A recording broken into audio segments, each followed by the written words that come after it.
Hey beautiful people, and welcome to Tiny Spaces Big Food.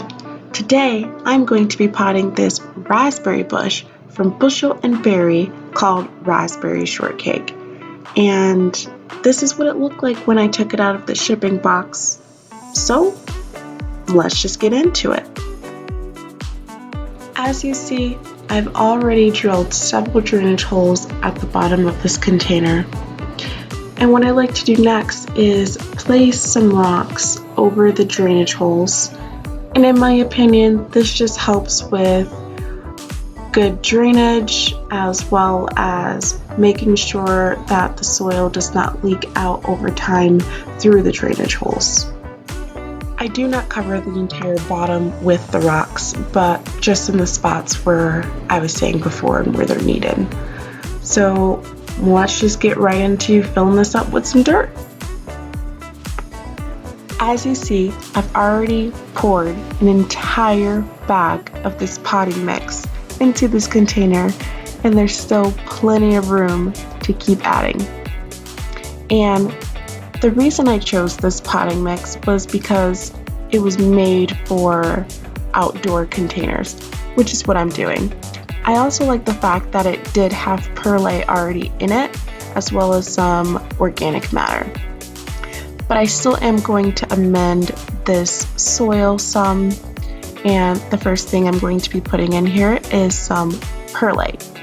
And perlite helps with improving drainage for your soil.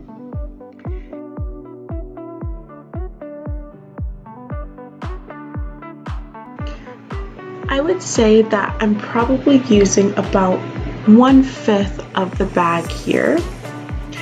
And I would recommend that when you're using perlite to be careful and not breathe in this kind of powder substance that you see here. I'm waving it, doing my best to try to make it settle quicker.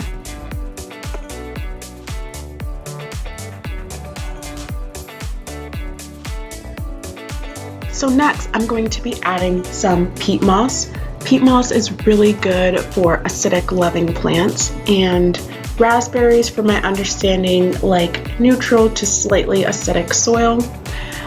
Some of the other benefits from my understanding of peat moss is that it helps to absorb and retain water, as well as help to prevent compaction of the soil. And I had some of this just laying around, that's why I decided to add it. You don't have to, but I just chose to, and I just used the rest of the bag.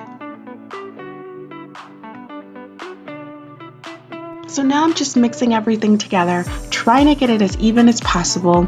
And I would say that this container is quite large, measuring 22.5 inches across in diameter. And it is taking me some time here to mix everything together, probably because I'm just using the one hand, but honestly, it's part of the fun in my opinion, just to get your hands in the dirt and just honestly have fun with it.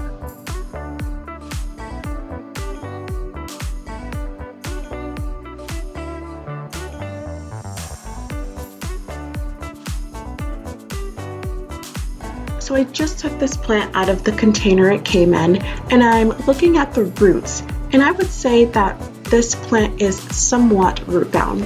So I'm going to go ahead and start breaking up the roots, and I mean literally break up the roots, because I would much rather cause some stress to my plant right now than for it to potentially become more root bound over time.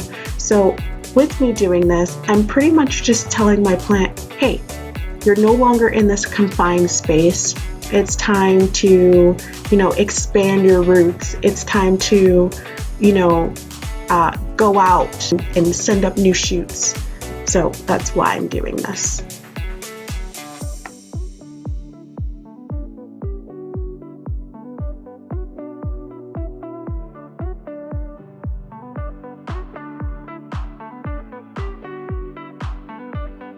So after doing that, I did place this plant in the center of the container and start filling it in with some dirt. I would guess that this plant is about 1.5 feet tall. I did order the 2-gallon size. And so now I have just finished filling up this container completely with soil, except I did leave about 1 inch of room to add the last thing to this before I'm finished. I'm just spreading out the soil to make sure it's all even, and then I'm going to add some mulch, of course, to top it all off.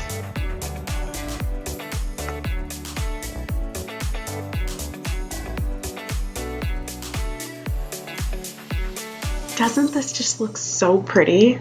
Okay, anyway, this is the mulch I decided to use here.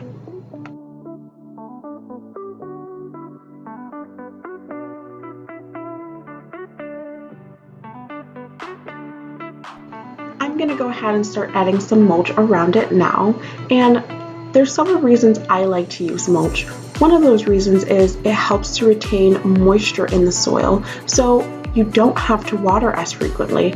The next reason I like to use mulch is because over time, as it breaks down, it actually improves the soil. So I like to say it's almost like a little fertilizer, and it also deters weeds from growing.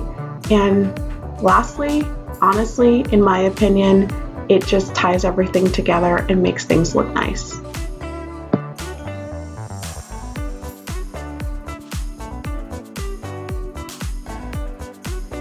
So the last thing to do is water it in.